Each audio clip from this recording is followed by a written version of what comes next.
Hi everyone, introduce myself. My name is Lailatul Fitri Zakia. I am from study program Politics Science. I'm here to presentation about definition of politics. Previously, I will explain 5 definitions. First, politics is the art of government. Second, politics is the interaction of citizens in the public sphere. Third, politics is process of conflict resolution through negotiation, conciliation, and compromise. Fourth, politics is the power struggle that determine how limited resources are allocated. 5. Politics is a corrupt activity that causes trouble by its tendency toward manipulation and lies. And I agree with definition of politics number 3. Politics is process of conflict resolution through negotiation, conciliation, and compromise. Jadi saya setuju dengan definisi politik nomor 3, yaitu politik sebagai proses penyelesaian konflik melalui negosiasi, konsilisasi, dan kompromis. In politics, difference in interest and opinion among individual or group are not resolved through violence, but through peaceful means such of negotiation, conciliation, and compromise. I agree with this statement because politics is essentially the art of resolving difference in a peaceful, rational, and fairly, so that society can live together even though people have different interests.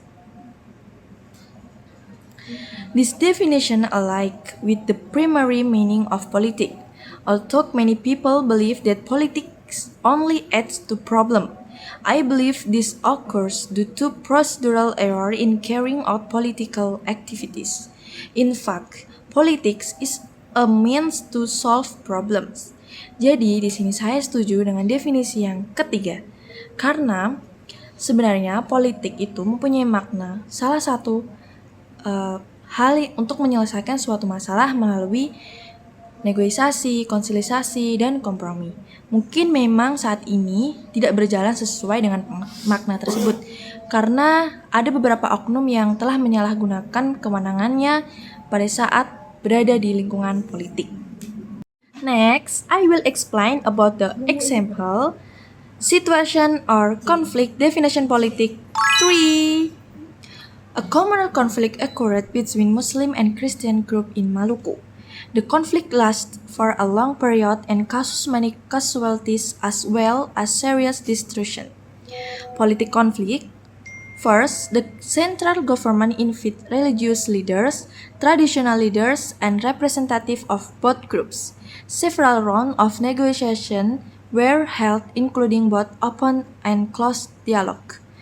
Second, religious and community leaders were involved to ease tensions, such as through interfaith meetings, joint prayers, and traditional agreement.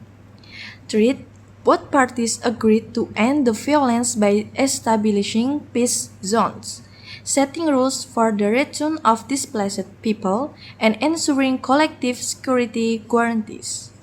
Saya sengaja mengambil salah satu contoh konflik yang terjadi di Maluku, sebuah konflik di mana ini tuh terjadi karena perselisihan antara dua agama berbeda, yaitu Islam dan juga Kristen.